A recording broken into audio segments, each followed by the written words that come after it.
네, 마태복음 강의 41번째 시간입니다.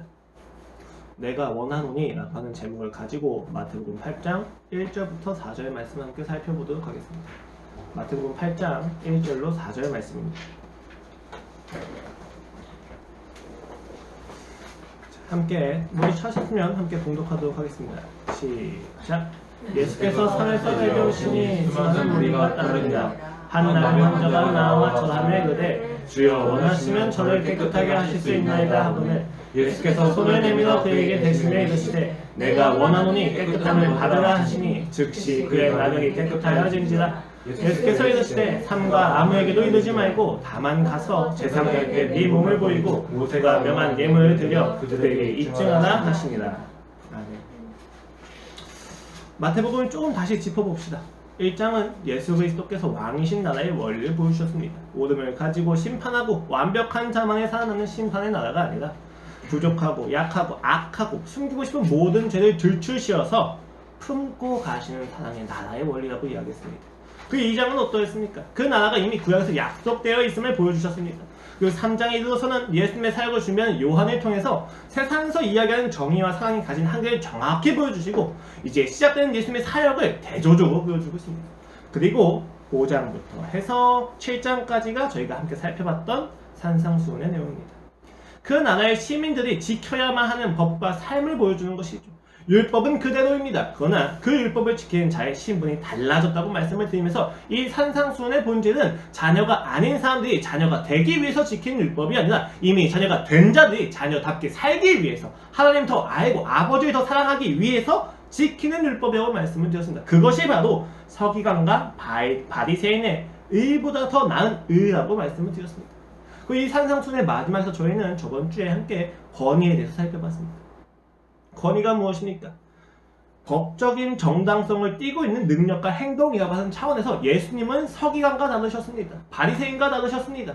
본디오 총독과 달랐습니다. 그리고 그는 헤롯 분봉왕과 달랐고 로마의 황제와도 달랐습니다. 그만이 예수 그리스도만이 이스라엘의 참된 왕과 같은 그 권위가 있으셨다는 것을 우리가 함께 살펴보았습니다. 이때 그리스도가 가지신 권위의 그 출처는 무엇입니까? 창조주 하나님께서 그에게 십자가를 지고 죽으라고 하는 명령에 순종하는 삶에서 권위가 나타났습니다. 그가 아버지의 명령을 따라서 살아가는 삶의 방향성에서 예수 그리스도가 참된 이스라엘의 왕이라고 하는 그 사랑의 나라의 원리로서 사랑의 나라의 왕으로서의 권위가 나타났다는 것이죠. 율법은 신자로 하여금 옳음을 알게 할 수 있지만 행할 수 있게 해주지는 못합니다. 그러나 복음은 우리로 하여금 옳음을 살아내신 예수 그리스도를 알게 하여 예수 그리스도와 연합하여 그 옳음을 살아내게 한다는 것입니다. 바로 이것이 신자가 가져야만 하는 권위입니다. 신자는 권력과 힘을 탐내지 않습니다. 신자는 예수 그리스도께서 이 땅에 오셔서 품으시면서 세우셨던 그 권위를 가지고 있어야만 한다고 저번 주에 말씀을 드렸습니다. 그리고 이제 우리는 8장에 이르게 됩니다. 8장의 내용은 9장까지가 한 챕터입니다. 여기서는 많은 기적이 나타나는데 총 9개의 기적이 나타납니다. 그리고 각각은 3개씩 묶여가지고 그 어간에 예수님의 가르침을 끼워두고 있죠. 이렇습니다. 기적 3개, 가르침 2개. 기적 3개, 가르침 2개. 그리고 다시 기적 3개, 가르침 2개. 이렇게 해서 8장에서 9장까지의 이야기가 모두 맞춰지게 되는 것이죠. 여기 나타나는 이 기적들과 가르침은 예수님의 1차에서 2차에서 있었던 갈릴리 사역 중에 있었던 기적들을 모두 함께 묶어놓은 것입니다. 근데 이것을 시간 순서대로 하지 않고 마태가 가지고 있는 그 의도에 따라서 구조적으로 배치했다는 것을 우리가 알았을 때 우리는 이 8장에서 9장의 내용을 그냥 보는 것이 아니라 조금 어떤 의도가 있다는 것을 파악하면서 읽어야만 합니다. 마태는 이러한 강조를 3층적으로 구성하여 예수님의 권위를 구현해내는데 굉장히 간단합니다. 5에서 7장에서 이야기하셨던 예수님의 가르침, 그 가르침에 담겨져 있는 권위가 단순히 말에서 그치는 것이 아니라 관념에서 그치는 것이 아니라 실제로 구현되고 실현되며 그가 그 권위를 가지고 그가 명령하신 것을 살아내셨다는 것이 8장에서 9장에서 보여지는 겁니다. 마치 이런 것과 같습니다. 심지어 조금 더 나아가면은 너희가 이 권위를 내가 말하는 권위가 진짜인 걸 알아야 돼도 있지만 너희가 나의 권위를 조금 오해하는 것도 있어. 그래서 내가 참된 권위를 다시 한번 보여주게 하고 잡아주시는 것도 있어요. 좀 이런 것과 같아요. 수학 강사가 처음 학기가 돼서 애들을 가르쳐. 그럼 수학 강사 권위가 있어야 되는 거죠. 이 권위가 어디서 옵니까? 제일 첫 번째로는 수학을 잘해야겠죠. 그래서 수학 강사 애들한테 이야기합니다. 야, 내가 어디 학교 나왔고 어디 과를 나와가지고 내가 지금 맨사 회원이야. 뭐 이런 거 이야기했습니다. 그리고 자기가 엄청 어려운 문제를 막 풀어내요. 그럼 애들이 그 수학 강사에 대한 신뢰가 생기겠죠. 근데 어떤 신뢰입니까? 이때 생기는 수학 강사의 권위는 수학을 잘한다고 하는 권위예요. 근데 수학 강사가 가만히 생각해보니까 수학을 잘하는 것 자체는 수학 강사의 권위가 아니에요. 왜요? 수학을 잘하는 사람은 강사가 아니어도 많이 있거든요. 수학 강사가 가져야만 하는 참된 권위는 뭐예요? 수학을 잘하고 잘 가르쳐주는 거죠. 쉽게 가르쳐준다는 거죠. 그래서 그것을 알았으니까 수학 강사가 조금 다른 방식으로 권위를 나타내주는 거예요. 어떤 방식이냐? 진짜 못하는 친구 한 명을 불러다가 정말로 어려운 문제를 풀 수 있는 원리를 딱 가르쳐줘요. 그리고 나서 그 아이에게 문제를 딱 던졌을 때 그 아이가 아이들 앞에서 문제를 쉽게 풀어내는 모습을 보면 그때 아이들 신뢰가 생기죠. 이 선생님한테 내가 배우면 진짜 잘 수 있겠구나. 지금 예수님이 그런 작업을 해주시는 거예요. 산상수에서 많은 가르침을 하셨어요. 그 가르침의 권위가 달랐다고 기록되어 있습니다. 이때 그들은 예수님의 권위를 느꼈어요. 그런데 그들이 느낀 예수님에 대한 권위는 조금 달랐던 거예요. 예수님이 주고자 하셨던 메시지랑 조금 다르게 나타난 거죠. 그래서 예수님은 8장에서 9장에 이르기까지 다시 권위를 살아내시는 모습을 보여주시면서 그들이 가지고 있는 기대를 다시 조금 교정해 주십니다. 그래서 굉장히 재밌어요. 8장에 9장을 보면 처음 세 번의 기적은 무엇입니까? 문둥병자, 이방인 백부장의 그 수하를 낫게 하는 거고 이제 베드로의 장부를 낫게 하는 또 귀신 들린 자 이렇게 낫게 하시는데 구원받아 마땅한 자만이 구원받을 수 있다라고 생각하는 그들의 생각이 깨집니다. 그 두 번째 챕터로 가면 어떻게 되냐? 폭풍을 잠재우세요.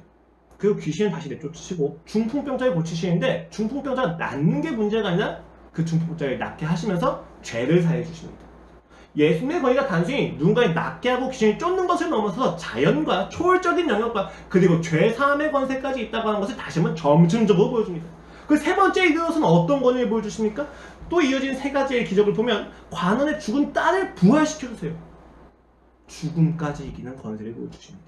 그리고 나서 눈먼 자를 보게 하시고 말을 못하던 벙어리를 말을 하게 하십니다. 놀라워요.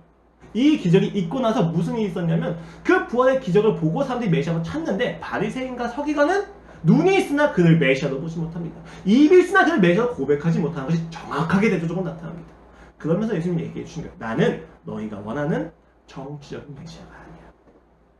내가 가지고 있는 권위는 너희가 생각하는 그 이스라엘이라고 하는 작은 나라를 넘어서는 권위예요. 내 권위는 전인격적인 구원이 있어. 문제 해결해주는 권위가 아니야.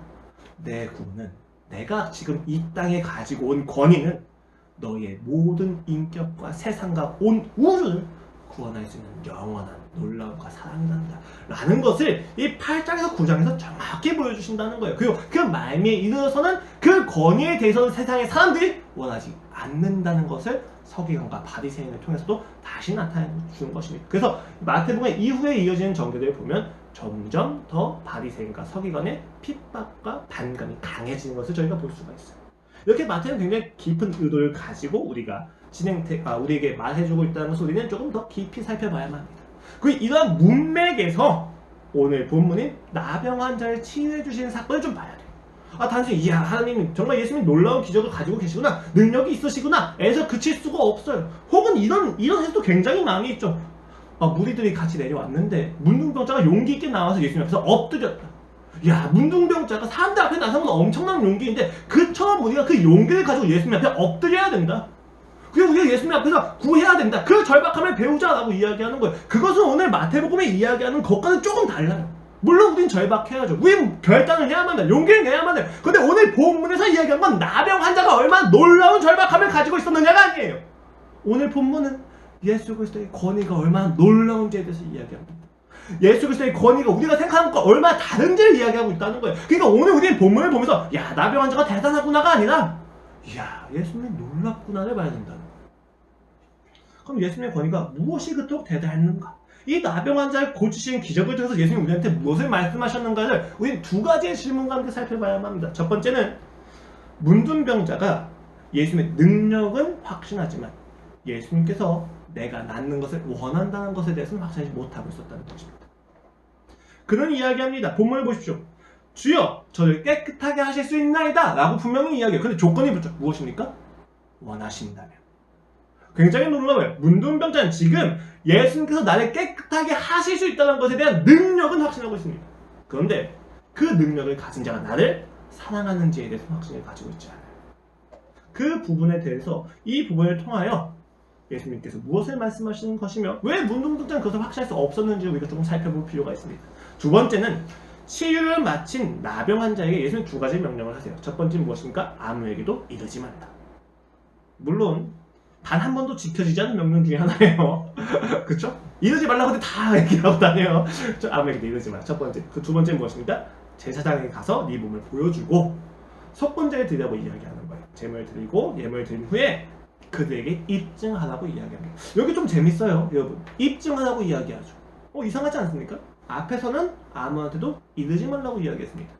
그런데 뒤에서는 왜 입증하라고 이야기합니다. 또 되게 재밌는 부분이 뭐냐면 지금 제사장에게 몸을 보여주는 거죠. 그래서 우리는 되게 쉽게 그럼 제사장에게 입증하라는 거구나 생각하는데 뒤에 있는 인칭 대명사 그들은 3인칭 복수예요. 근데 제사장은 단수입니다. 안 맞는 거예요. 제사장이 아닌 누군가한테 입증을 하라고 하는 거죠.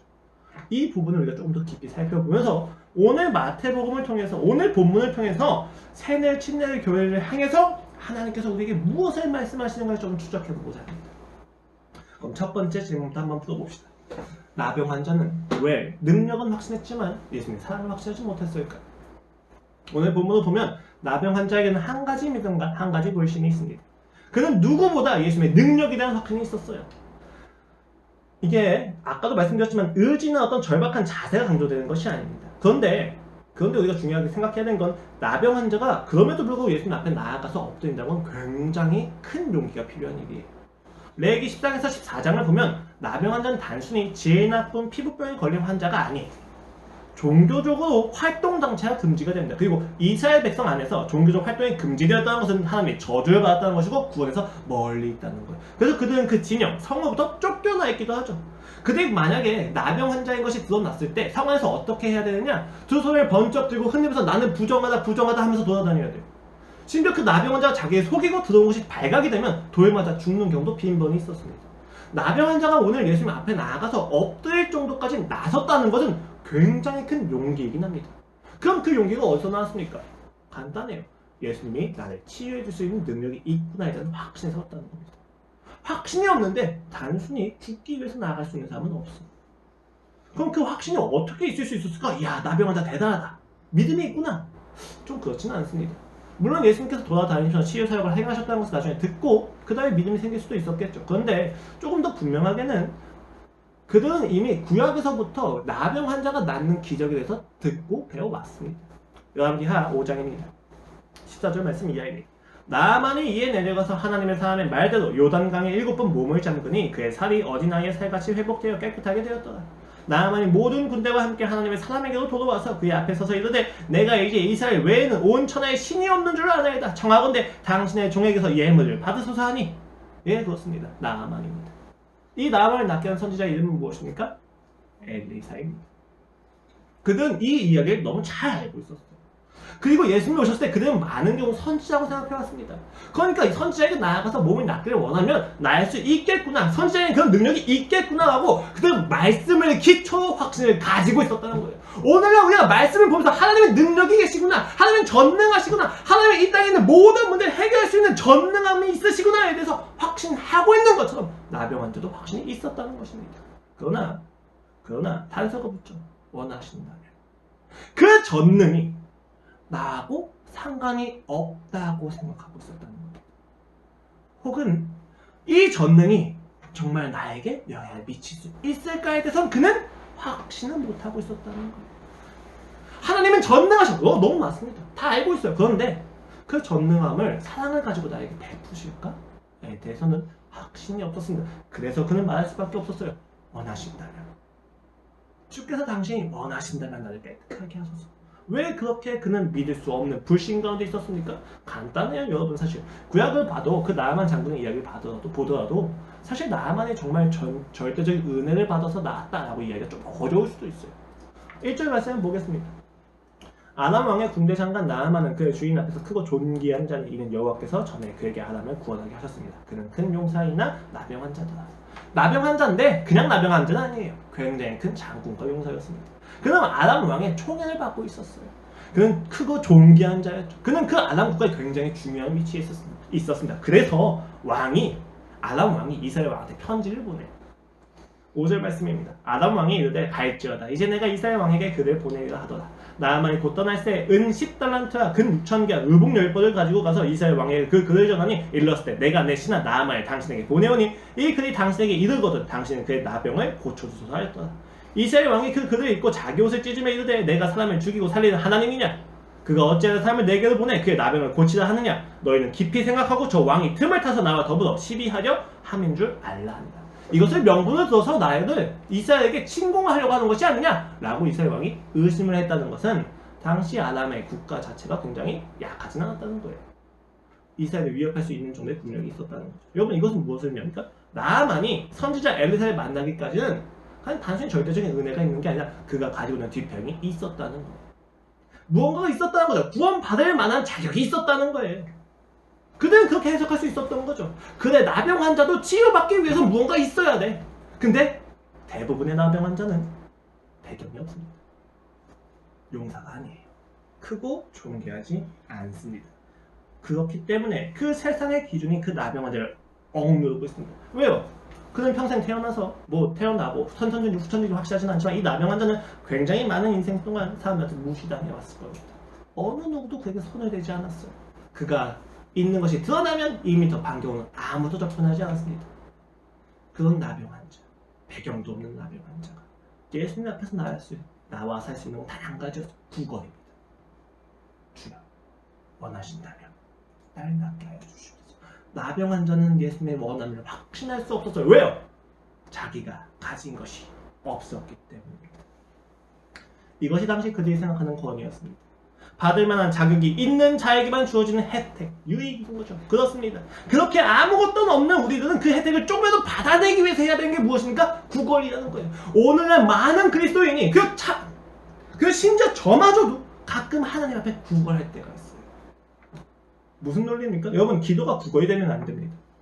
우리는 하나님 앞에서 구걸하지 않습니다. 이게 교만한 말이 아니에요. 하나님은 신자가 하나님 앞에 구걸하기를 원하지 않습니다. 어떤 아버지도 자신의 아들이 자기 앞에서 구걸하면서 사랑을 원하는 걸 원하지 않습니다. 왜요? 그 사랑은 당연한 겁니다. 아버지를 신뢰해주길 원합니다.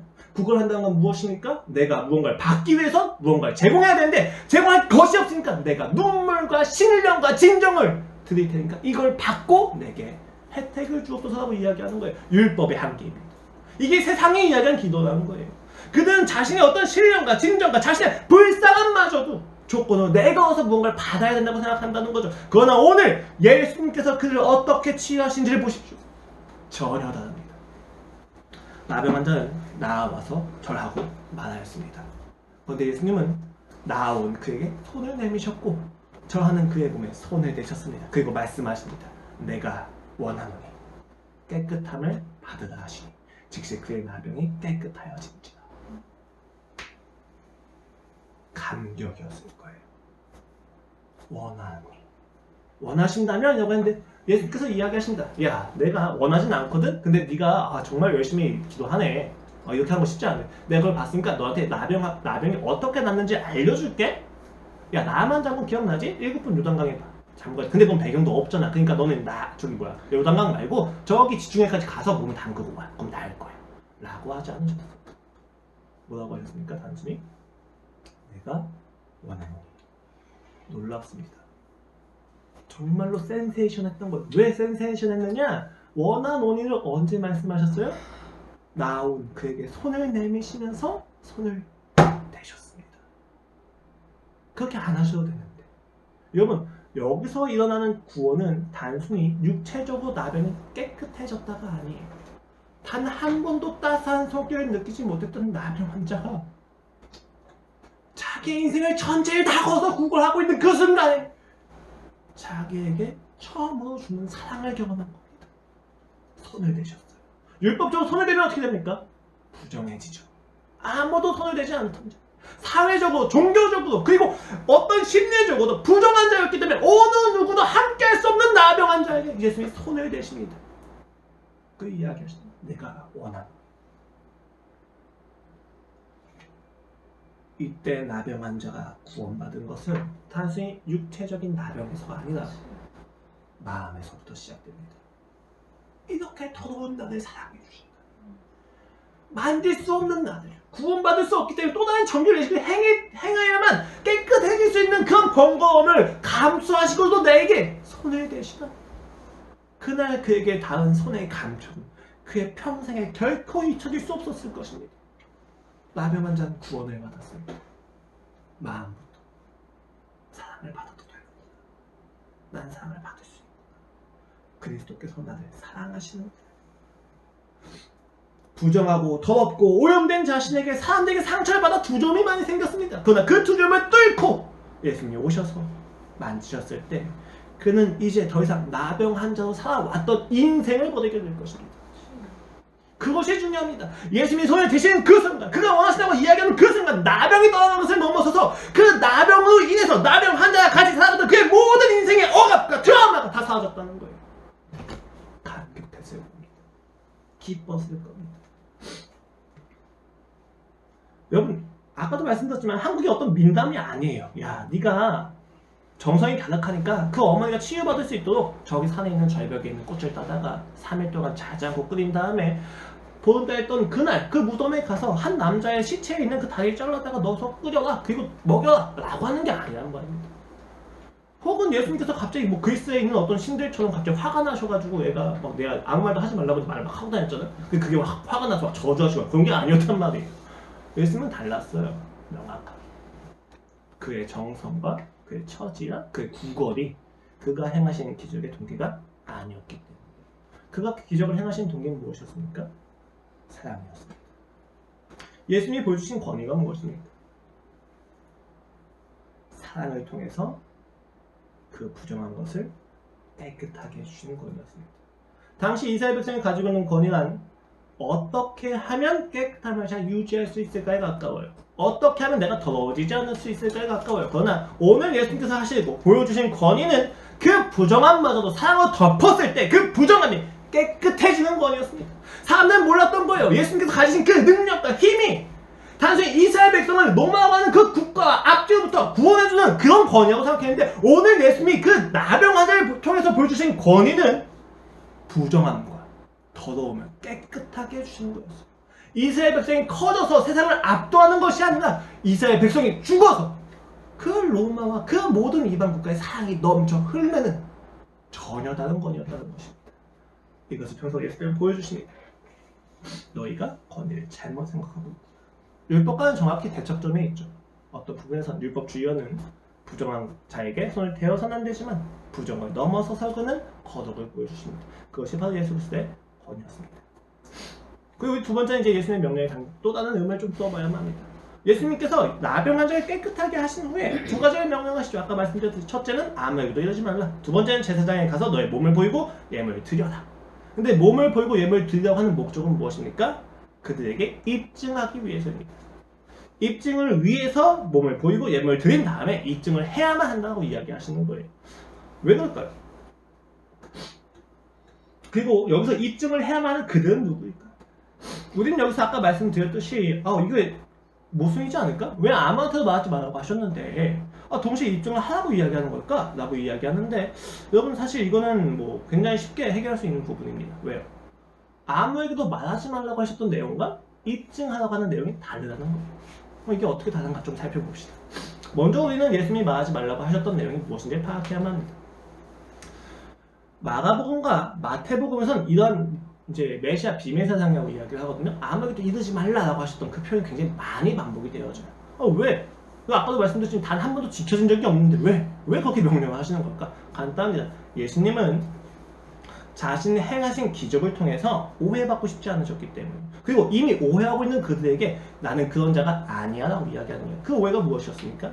아까도 계속 말씀드리지만 로마의 압제부터 자신이 이스라엘을 구원할 수 있는 정치적인 메시아라고 오해받는 것을 원하지 않으셨기 때문에 그런 부분에서 끊임없이 예수님은 그 기적에 대해서 숨기려고 하십니다. 그래서 실제로 무리들이 막 찾아오고 몰려오면 오히려 그 자리에 피하시는 거예요.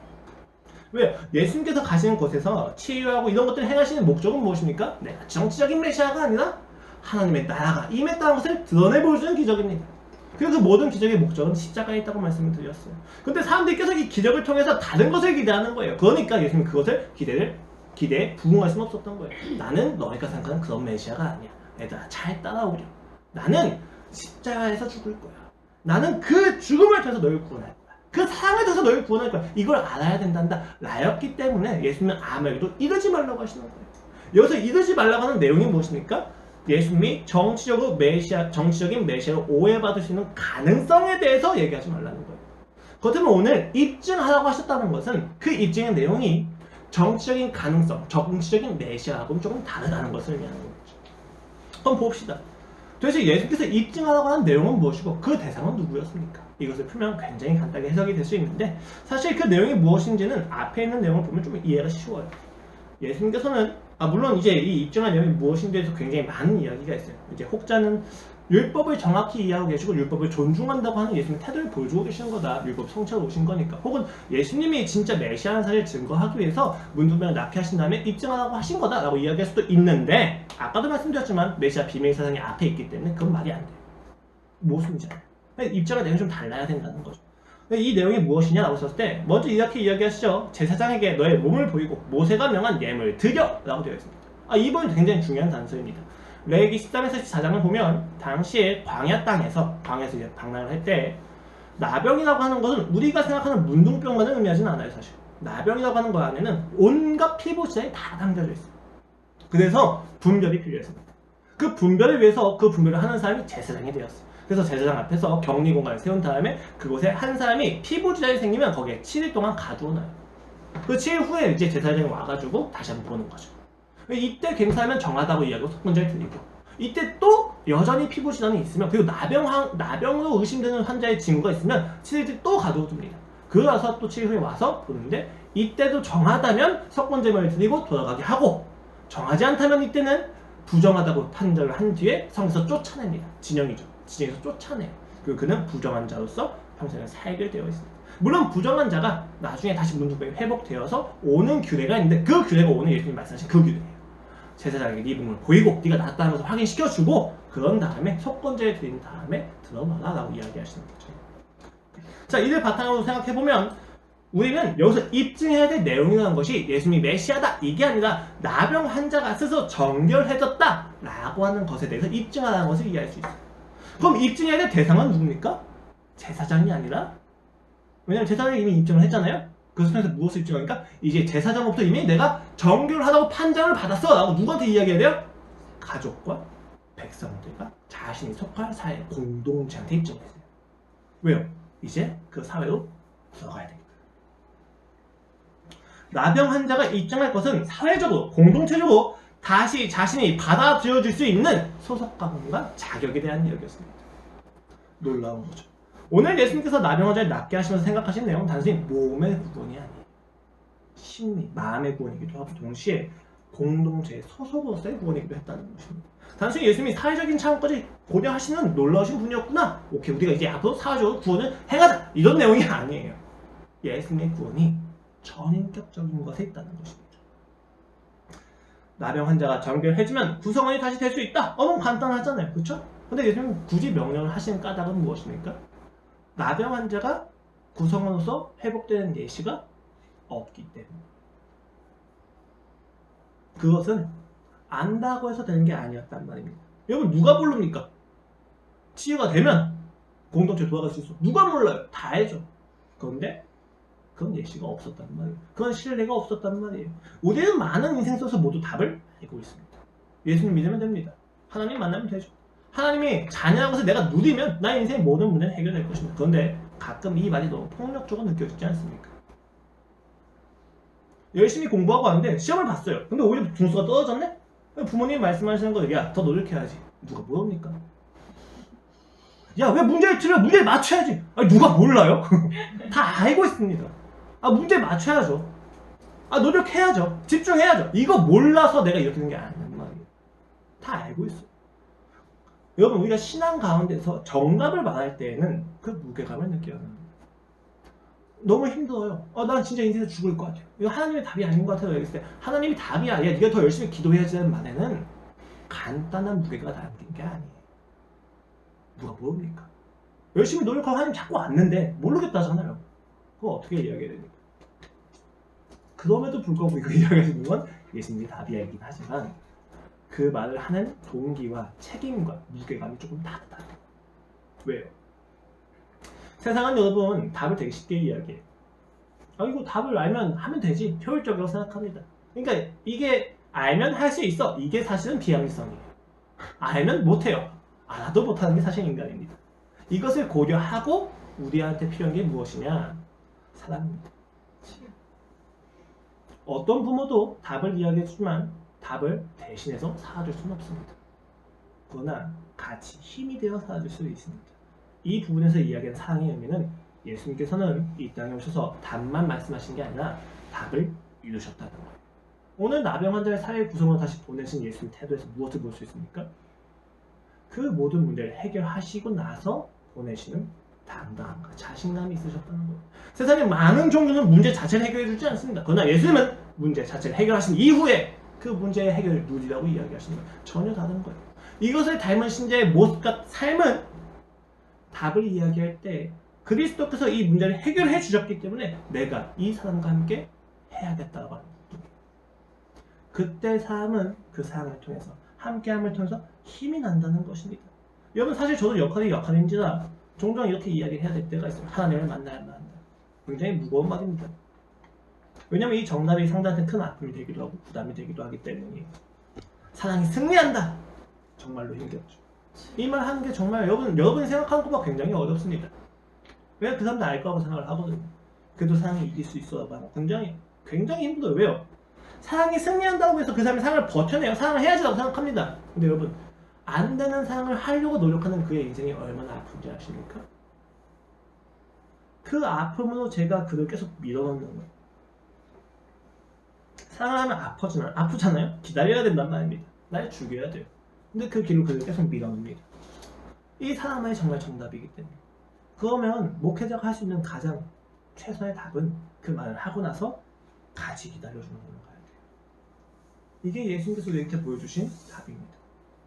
이게 예수님께서 우리에게 보여주신 무게입니다. 오늘 나병 환자를 낫게 하시면서 우리가 볼 수 있는 예수님의 권위가 무엇입니까?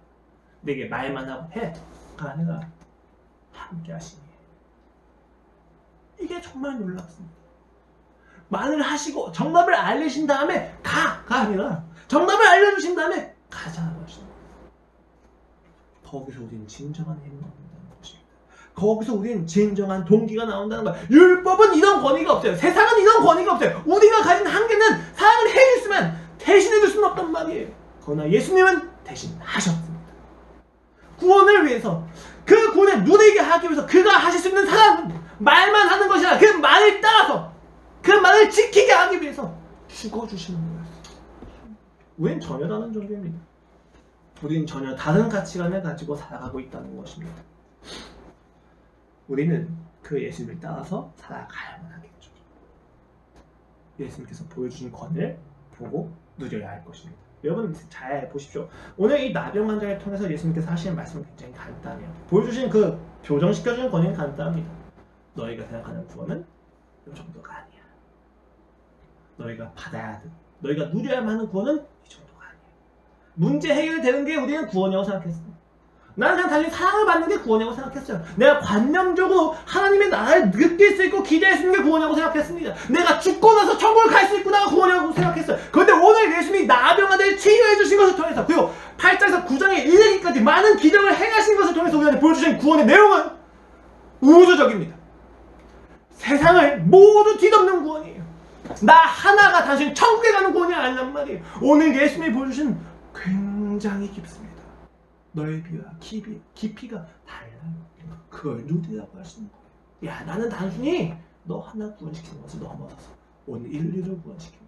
그러나 그 온 인류를 구원시키는 제일 첫 번째고 가장 중요한 게 너야. 라고 했었을 때 우리는 우리의 구원에 대한 감격이 온 인류가 구원받는 감격과 동일해지는 겁니다. 오늘 나병 환자의 입장에 여러분이 서 계셔야 돼요. 나병 환자는 그날 나병이 떠나간 것이 아니에요. 나병 환자는 그날 하나님의 자녀가 되는 감격을 하게 되었습니다. 이제 다시 성전에 가서 예배를 드릴 수 있겠구나. 내가 구원받을 수 있겠구나. 오늘 우리는 어떻습니까? 여러분, 우리가 나병 환자보다 조금 더 나은 것이 무엇입니까? 정말 정확히 이야기해봅시다. 우리가 나병 환자보다 조금 더 나은 게 무엇입니까? 율법적으로? 도덕적으로? 아닙니다. 난 조금 돈이 있어. 제가 항상 저번에도 말씀드렸지만 이렇게 차를 타고 가다 보면은 이렇게 벤츠가 지나가면 부러워요. 아, 나 벤츠 타고 싶다 이렇게 생각이 들어요.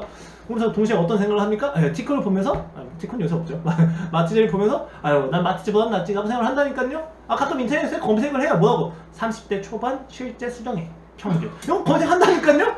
보면서 나보다 낮은 댓글 보면, 아이, 난 괜찮아. 나보다 높은 댓글 보면, 아이씨, 왜 그러지? 이게 내가 나도. 저 그렇다니까요. 돈을 모아보니까. 그런 마음이 든단 말입니다. 나병 환자보다 뭐가 나아요? 하나님과의 관계에서 나의 만족을 찾지 않고 끊임없이 세상의 기준에게 노출되어서 하나님 앞에 가면 구걸해야만 하는 실정인 것을 느끼는 내가 나병 환자보다 무엇이 낫습니까? 나은 게 없다고요.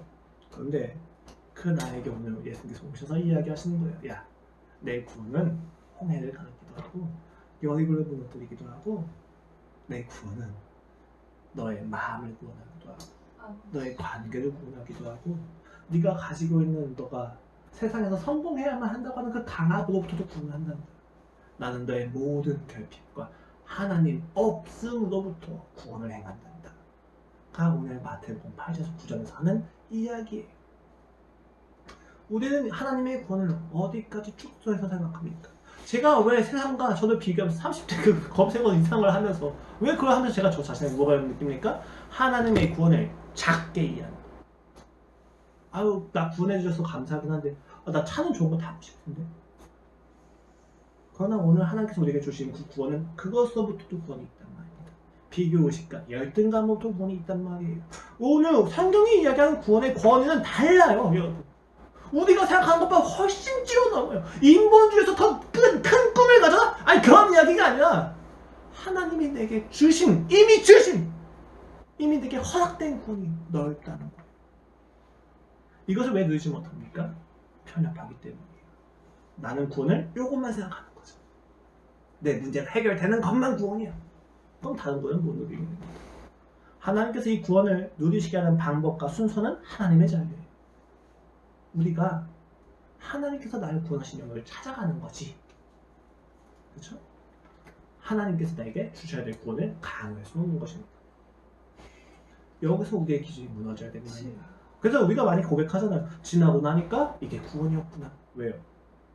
내가 지금까지는 편협한 시대 보지 못했는데 사실 이게 구원이었네? 감격이 된다는 겁니다. 나병 환자한테 손을 대주시는 거죠. 깨닫는 거죠. 나병이 나야 돼 라고 얘기하는데 나병이 낫지 않아도 내 몸에 손을 대주신 분이 계시네. 나와 함께 해주신 분이 계시네. 거기서 감격이 나오고 그 감격을 통해서 하나님이 나병도 낫게 해주는 기적이 있을 수도 있고 없을 수도 있고, 그러나 이 나는 구원을 받은 거죠. 왜요? 나병이 나와서 하려고 했던 게 뭡니까? 함께 있고 싶었던 거거든요. 근데 이미 함께 해주시죠. 하나님께서 이미 말씀을 하셨다. 야, 너 이미 구원 받았다 라고 할 때는 이런 것들 생각을 해야 돼요. 오늘 여러분의 삶에 이미 구원이 임했다는 것에 대해서 항복하기를 권면드립니다. 하나님의 구원은 작지 않습니다. 하나님의 구원의 범위는 좁지 않습니다. 얕지 않습니다. 깊습니다. 그 예수님의 권위를 보다 깊이 인식하고 보다 깊이 누리시기를 축원드립니다. 네. 기도하겠습니다. 하나님 아버지, 그 구원이 어찌나 놀라운지요. 오 주님, 나는 나밖에 몰랐는데 그 구원을 보니 공동체적으로도 함께 해주셨구나. 오 주님, 이 구원이 이 온 인류를 포함하고 있기도 했군요. 주님, 나는 그 구원을 너무 좁게 이해하고 살아왔습니다. 주님, 저의 사고와 저의 신앙을 더 넓혀 주시옵소서. 더 깊이 파주시옵소서. 주님을 더 알게 원합니다. 오늘 나병 환자에게 오늘 예수님이 오셔서 이야기하셨습니다. 내가 원하오니 깨끗함을 받으라. 주님, 이미 깨끗하여진 것을 받게 하소서. 누리게 하소서. 그리하여 이제 다시 하나님 나라의 자녀로서의 소속감과 정체성을 가지고 자부심을 가지고 당당하게 이 땅에서 살아가게 하여 주시옵소서. 우리가 세상에 짓밟힐 수도 있지만 세상에 죽임을 당할 수도 있지만 주여 당당함이 포기될 수는 없습니다. 저는 하나님의 자녀입니다. 그 당당한 구원을 보게 하소서. 그리고 우리가 그 구원을 부끄럽게 살지 않게 하여 주시옵소서. 감사합니다. 주님, 예수 그리스도의 이름으로 기도드렸습니다. 아멘. 함께